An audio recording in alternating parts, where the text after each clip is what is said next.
Hey, what's going on, guys? Amir Fazeli here from Adonis Athletics. Welcome to another video. It's been about a minute, but we are back. In today's episode, today's video is a very important one.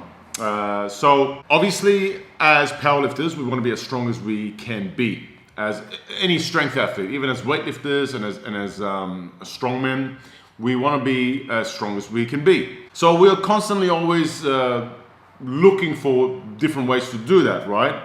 It only makes sense to want to figure out better and better ways to find out what the best training routines are, newest research evidence and things like that, and be able to apply that to our training.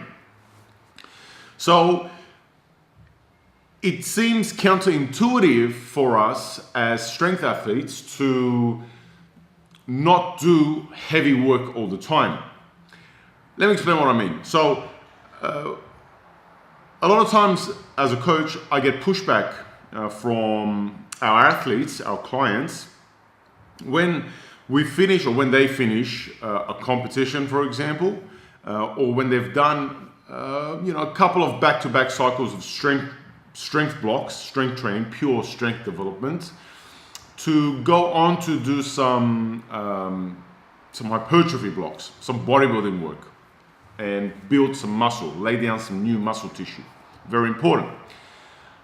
The intuition or the common sense, or not, I guess not common sense, but the thing that seems the obvious thing to do is to just continue to do heavy work. So once you finish a comp, they want to just continue to push ahead and do heavier and heavier work for a longer period of time. They don't want to stop doing it because of multiple reasons. One, it's fun. The other is that they feel like they've got some kind of a momentum if they did good at the comp. If they didn't do good at the top comp, they want to make up for it and continue to get stronger.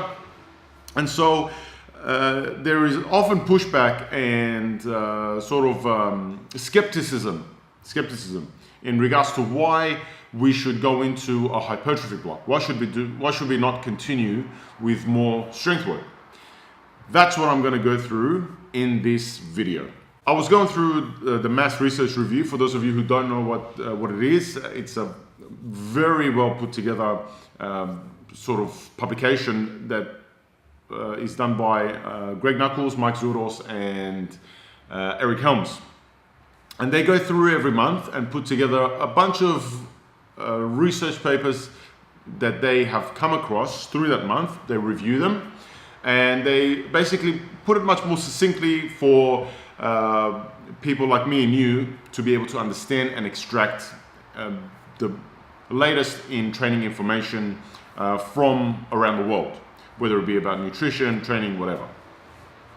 And as I was going through these research reviews, I came across one that caught my eye, particularly in regards to this particular topic. It's very important. If you want to look it up, it's called Different Factors Drive Strength at Different Times. It's in volume 3, issue 1. So basically, in a nutshell, the research review, what they did was they took male subjects who either had no training experience, 12 weeks of training experience, or 4 years of training experience. And they basically wanted to measure the EMG data of their quads during a leg extension movement. One of the things that they found was that neural adaptation was part of the reason why people improve so dramatically in strength in the early days of their training. So, the newbie gains that people get, you've had it, I've had it, we've all had it when we first get into strength training or training in general. We find that during those early couple of months, we start to develop strength much faster compared to if you've been doing it for 3-4 years plus. You notice that things start to slow down. And so they wanted to basically give an explanation for this. But as part of a byproduct of what they found something very interesting. They found that for both subjects, the newbies and the ones that have been training for 4 years, for the same torque, so for the same amount of force being applied to the leg extension, they found that the people who were more experienced in training used less muscle mass compared to the newbies. They found that for the same force output, same torque, they were recruiting more muscle fibers for the same load. The reason for this, hypothetically, is very simple.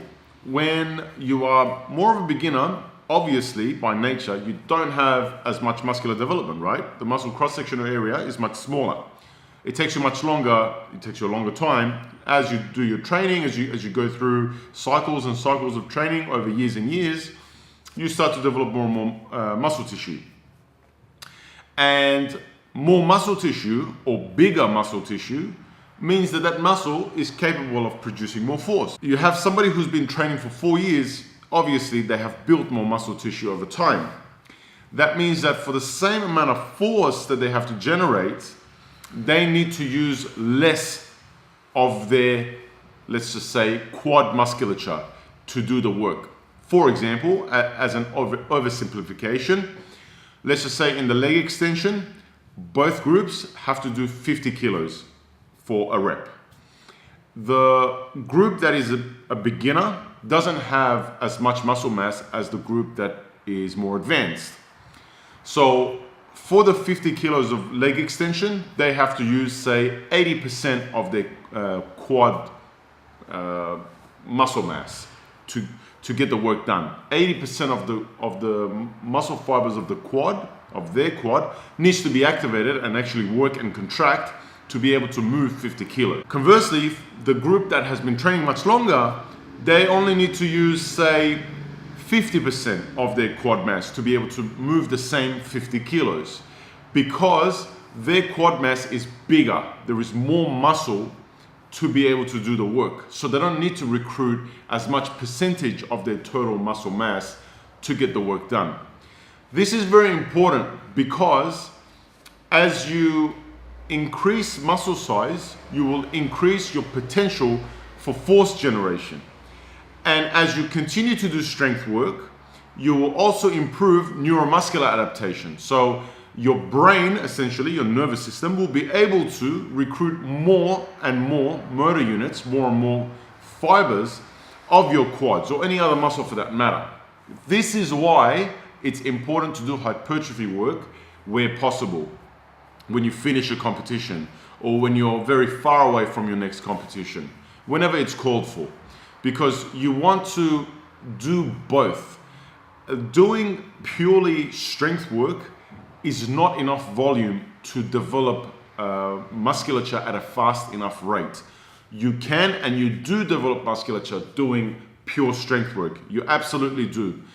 But it's just a more slower adaptation and accumulation over time. When you really want to accelerate that growth, you need more volume. And you can't do as much volume in a strength block simply because the intensity is too high. You'll just break down. You won't be able to recover and you just can't maintain it. But when you bring the intensity down, significantly further down, which is what you do in a hypertrophy block, you can now do much more volume and therefore build muscle at a much faster rate. Then later, when you transfer into a strength block, you can take this newly formed muscle. Add to that the fact that your brain, your nervous system, will be more efficient at recruiting more muscle fibers, more motor units, and now you have yourself a recipe for essentially world-class lifting. And this is the reason why we strength coaches advocate for hypertrophy blocks when possible, wherever possible. So that's it, guys. I just want to give you guys a quick rundown, make you guys understand that although yes, in a hypertrophy block, you do tend to do less heavy work and it's not as much, I guess, fun because you always want to push it hard. You want to do heavy threes, doubles, singles, but it's called for that you always sort of slow down a little bit, bring that intensity down, get that volume up and start to really build a musculature. If you have a look around in any weight division, in any strength sports, all the guys who are the strongest in that weight division are always usually the most jacked. And there's a reason for that. I hope that helps out, guys. Samir Fazeli from Adonis Athletics. Stay tuned for the next video.